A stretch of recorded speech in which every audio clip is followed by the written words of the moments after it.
Hello students, how are you. आज हमारा topic है टचस्टोन ऑफ पार्टनरशिप और we can say determining the existence of partnership. So students, हमने ये देखना है कि कई बार दो या दो से ज़्यादा पर्सन जो है वो काम करते हैं एक बिजनेस के अंदर, तो उन लोगों के बीच पार्टनरशिप एक्चुअली में है भी या नहीं, तो ये डिसाइड हमने करना है। तो ये हम कैसे डिसाइड करेंगे? तो इसके लिए जो भी पार्टनरशिप की जो करैक्टरिस्टिक्स हैं जो कि कल हमने की थी, तो उन करैक्टरिस्टिक्स को हम माइन्यूटली जो है वो स्टडी करेंगे और माइन्यूटली स्टडी करने के बाद हम ये डिसाइड करेंगे कि क्या एक्चुअली में जो पार्टनरशिप है वो एग्जिस्ट कर रही है या नहीं कर रही। तो इसके लिए हमने डेफिनेशन भी देखी है। देखिए, according to section 4, partnership is the relationship between persons who have agreed to share the profits of the business carried on by all or any of them agreed for all acting for all।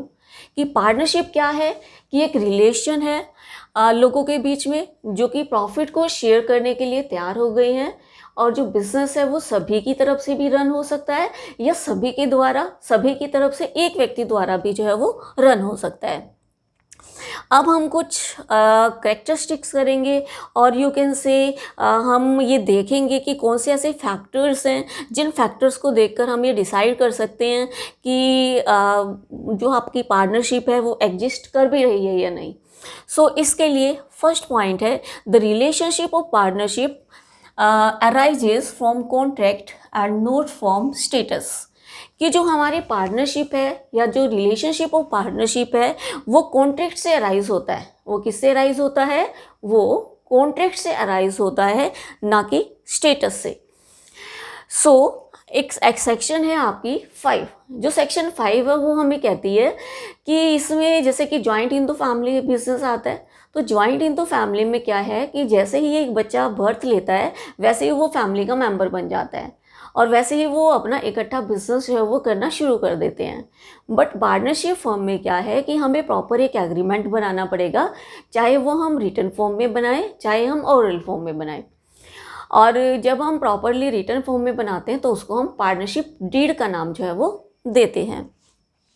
Now next point is sharing of profit. जो sharing of profit है वो business के अंदर जरूर होना चाहिए। ठीक, sharing of profit जो है वो जरूर होना चाहिए। अगर शेयरिंग ऑफ प्रॉफिट है तो इट मीन्स पार्टनरशिप है, अदरवाइज नहीं। बट कई लोग कहते हैं कि सिर्फ शेयरिंग ऑफ प्रॉफिट से ही काम चल जाएगा, but only sharing of profit is a prima facie. कि जो आपका शेयरिंग ऑफ प्रॉफिट है वो जस्ट एक प्राइमा फेसी है। प्राइमा फेसी मीन्स कि एकदम देखकर ही आप, कई बार लोग समझ लेते हैं कि आपने देखा कि शेयरिंग ऑफ प्रॉफिट है और उसको पार्टनरशिप जो है वो मान लेते हैं। ऐसा नहीं है कि सिर्फ आप एक बार देखते ही आपको फर्स्ट एट अ ग्लांस आपने देखा कि शेयरिंग ऑफ प्रॉफिट है और आपने समझ लिया कि पार्टनरशिप है, ऐसा नहीं। But note conclusive evidence of partnership. ये कॉन्क्लूसिव एविडेंस नहीं है पार्टनरशिप का। क्यों नहीं है कॉन्क्लूसिव एविडेंस? इसके लिए एक फेमस केस है कोक्स वर्सेस हिकमैन। जो कोक्स वर्सेस हिकमैन का केस था उसमें यही बताया गया कि जो प्रॉफिट शेयरिंग है, profit sharing is not a true touchstone. कि जो प्रॉफिट शेयरिंग है वो ट्रू टचस्टोन नहीं है आपकी पार्टनरशिप का। But business should be run by all और एनी वन ऑफ देम। कि जो बिजनेस है वो सभी के द्वारा रन होना चाहिए या फिर सभी में से किसी एक के द्वारा भी रन हो सकता है।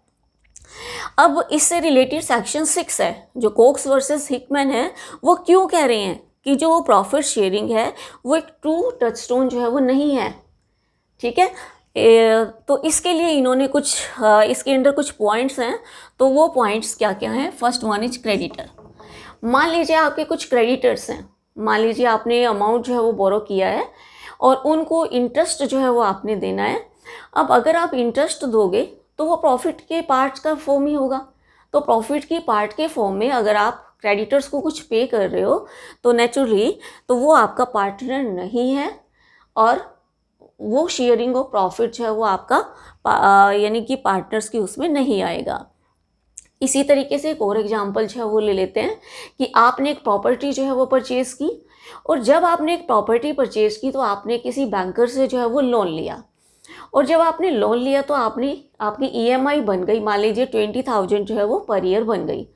और जो 20,000 पर ईयर जो ईएमआई बनी, तो वो आप किस में से दोगे? प्रॉफिट्स में से ही दोगे। तो जो बैंकर है वो क्या है? बैंकर आपका पार्टनर तो नहीं है ना, ठीक है। तो बैंकर आपका पार्टनर यहाँ पर नहीं कहलाया जाएगा, हालांकि प्रॉफिट का पार्ट जो है वो उसकी तरफ जा रहा है। Then second one is agent और एम्प्लॉय। जो हमारी फर्म के जो एजेंट होते हैं या फिर जो एम्प्लॉय होते हैं, तो उन एजेंट और एम्प्लॉय को हम क्या देते हैं? एजेंट को हम कमीशन जो है वो देते हैं, जो एम्प्लॉय है उसको हम रेम्युनरेशन देते हैं। तो कई बार वो प्रॉफिट की एक परसेंटेज की फॉर्म में दिया जाता है।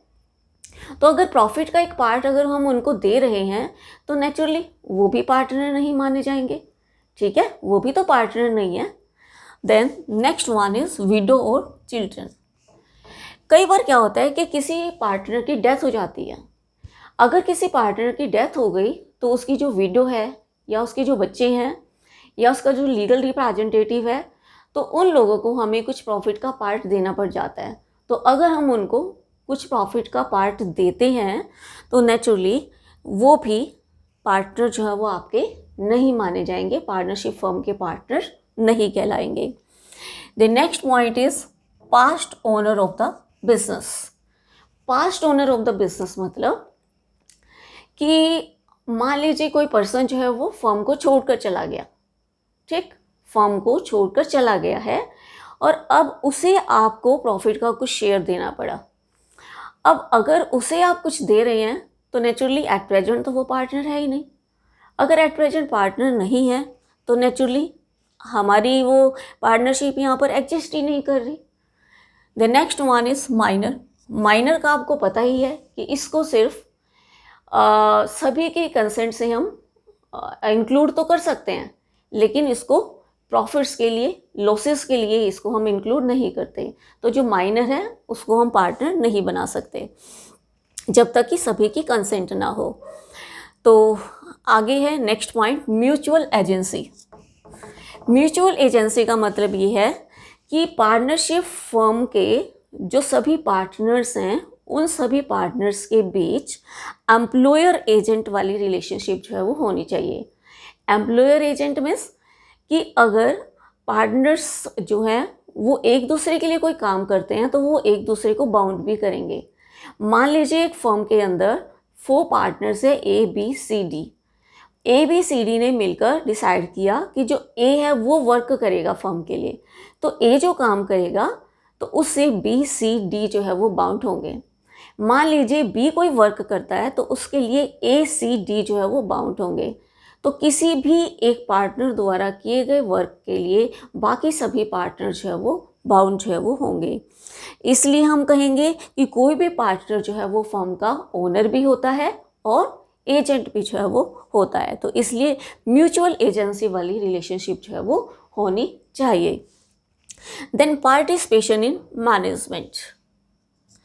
सो इसके अंदर क्या है कि जो आपकी पार्टनरशिप है इसके अंदर जो आपके पार्टनर्स हैं उनको ये राइट होना चाहिए कि वो फर्म के अंदर पार्टिसिपेट कर सकें। इक्वल पार्टिसिपेशन का राइट होना चाहिए, ठीक है। अगर 4 पार्टनर्स हैं तो चारों को इक्वल राइट होना चाहिए कि वो मैनेजमेंट में पार्टिसिपेट करें। बाकी उनकी मर्जी है कि वो चारों इकट्ठा पार्टिसिपेट कर भी सकते हैं या चारों में से वो किसी एक को अपॉइंट कर सकते हैं, क्योंकि डेफिनेशन में गिवन है कि of a business carried on by all और any of them acting for all, yes, कि जो आपका बिजनेस है वो सभी के द्वारा भी रन किया जा सकता है या सभी में से कोई एक भी जो है वो रन कर सकता है सभी की ओर से। तो पार्टिसिपेशन इन मैनेजमेंट में क्या है कि सभी को इक्वल राइट हो। The next one is legal business, कि जो बिजनेस है दैट शुड बी लीगल, यानी कि जो भी आपका बिजनेस का पर्पस है वो आपका लीगल होना चाहिए। इलीगल पर्पस के लिए आप काम जो है वो नहीं करेंगे। अगर कोई भी गैर कानूनी धंधा आपने जो है वो शुरू कर लिया है, शराब को बेचने का काम है या कोई भी इमोरल वो लेकर आपने काम जो है वो शुरू कर लिया है, तो नेचुरली वो आपका पार्टनरशिप के अंदर इंक्लूड जो है वो नहीं होगा। The next one is difference between partnership and को ओनरशिप। ध्यान रखिएगा, ये दोनों डिफरेंट टर्म्स हैं। Partnership is absolutely different from को ओनरशिप। ओके, पार्टनरशिप में क्या है कि जब दो या दो से अधिक व्यक्ति लाभ कमाने के उद्देश्य से काम करते हैं तो वो क्या है, पार्टनरशिप है। और को ओनरशिप में क्या है, जब दो लोग इकट्ठा कोई भी प्रॉपर्टी जो है वो परचेज कर लेते हैं या कोई भी आइटम परचेज कर लेते हैं और आपस में जस्ट डिस्ट्रीब्यूट कर लें, ठीक है, सेल करने के उद्देश्य से नहीं, प्रॉफिट मेकिंग के पर्पज से नहीं, जस्ट आपस में वो डिस्ट्रीब्यूट कर लें, तो दैट इज कॉल्ड को ओनरशिप। तो इसलिए पार्टनरशिप और को ओनरशिप जो है वो एब्सोल्यूट डिफरेंट टर्म्स हैं। इसके बाद next one is number of members. Number of members के बारे में लास्ट वीडियो में भी मैंने बात की थी कि जो आपका पार्टनरशिप एक्ट है वो इसके बारे में साइलेंट है। जो हमारा कंपनीज एक्ट 1956 है उसमें कहा गया है कि जो मिनिमम नंबर ऑफ मेंबर्स हैं that should be 2, maximum number of members हैं that should be 20 in ordinary cases and 10 in banking cases. Okay, लेकिन जो आपका कंपनीज एक्ट 2013 है इसमें बताया गया है कि maximum number of members should be 100। Maximum number of members कितने होने चाहिए, 100। अगर 100 से एक्सीड कर जाते हैं मेंबर्स तो वो एसोसिएशन जो है वो क्या बन जाएगी, इलीगल एसोसिएशन जो है वो बन जाएगी। ठीक है, इलीगल एसोसिएशन वो कहलाएगी। Next point is access to books and accounts. इसका मतलब क्या है कि हर एक पार्टनर को ये इक्वल राइट होना चाहिए कि वो कंपनी की जो पार्टनरशिप है उसकी बुक्स एंड अकाउंट्स, जो भी बुक एंड अकाउंट्स हैं उन तक वो पहुंच सके, उनको वो देख सके, उनको वो इंस्पेक्ट कर सके, ठीक है, अच्छे से उनका निरीक्षण कर सके।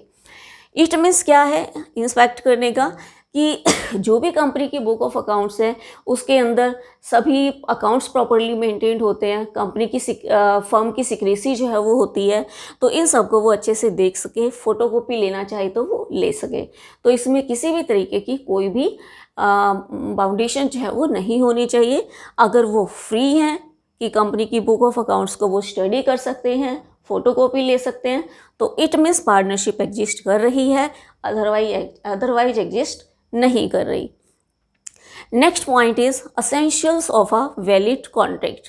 इसमें क्या है कि जो आपकी पार्टनरशिप है उसके अंदर कुछ एक पॉइंट हमारे कॉन्ट्रैक्ट एक्ट के भी होने चाहिए, ठीक है, वो इटसेल्फ इंक्लूड जो है वो होने चाहिए कि जो पार्टनर्स हैं उनके अंदर कॉन्ट्रैक्चुअल कैपेसिटी होनी चाहिए। कॉन्ट्रैक्चुअल कैपेसिटी मीन्स मैच्योर होना चाहिए पार्टनर, साउंड माइंड का होना चाहिए, लॉ द्वारा उसे डिस्क्वालीफाइड जो है वो डिक्लेयर नहीं किया हुआ होना चाहिए। देन लॉफुल कंसिडरेशन, कि जो कंसिडरेशन है वो लॉफुल हो, ठीक है, लॉफुल यानी कि जो प्रतिफल मिले, जो अमाउंट मिले, यानी कि जो कंसिडरेशन है that should B lawful. Object भी लॉफुल जो है वो आपका होना चाहिए, उद्देश्य जो है वो लीगल होना चाहिए। फ्री कंसेंट होनी चाहिए। फ्री कंसेंट का मतलब किसी भी सेकेंड पार्टी को आप पार्टनर बना रहे हो तो दबाव डालकर आप उसको ना बनाएं, फ्री कंसेंट उसकी होनी चाहिए। इसके अलावा एक पार्टनरशिप जो है वो तभी एग्जिस्ट हुई मानी जाएगी जब उसके अंदर कोई पर्टिकुलर बिजनेस हो, बिना बिजनेस के पार्टनरशिप जो है वो नहीं मानी जाएगी। तो जब हम ये डिसाइड करते हैं अपने माइंड में कि एक्चुअली में एग्जिस्ट कर भी रही है या नहीं पार्टनरशिप, तो इसके लिए हमने क्या क्या देखना है।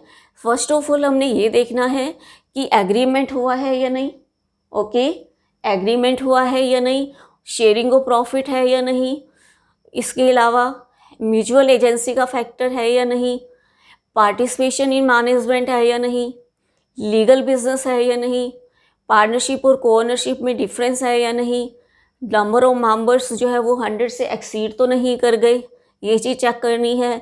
सभी पार्टनर्स को इक्वल राइट है या नहीं बुक ऑफ अकाउंट्स को चेक करने का, इंस्पेक्ट करने का, निरीक्षण करने का। Essentials of a valid contract है या नहीं, उन सब के बीच कॉन्ट्रैक्चुअल कैपेसिटी है या नहीं, लॉफुल कंसिडरेशन एंड ऑब्जेक्ट है या नहीं, फ्री कंसेंट है या नहीं, प्रॉपर बिजनेस है या नहीं। तो इन सभी का जवाब, ठीक है, इन सभी का जो आंसर है अगर यस में आता है तो आपका पार्टनरशिप माना जाएगा, तो हम कहेंगे कि पार्टनरशिप एग्जिस्ट कर रही है। अगर एक सिंगल पॉइंट का सिंगल पॉइंट का आंसर भी नो में आ जाए तो हम ये कहेंगे कि आपका जो पार्टनरशिप है वो एग्जिस्ट नहीं कर रही। तो इसलिए माइन्यूटली स्टडी करके हमने ये देखना है कि सभी पॉइंट्स का आंसर जो है वो यस में आए। Okay students, thanks.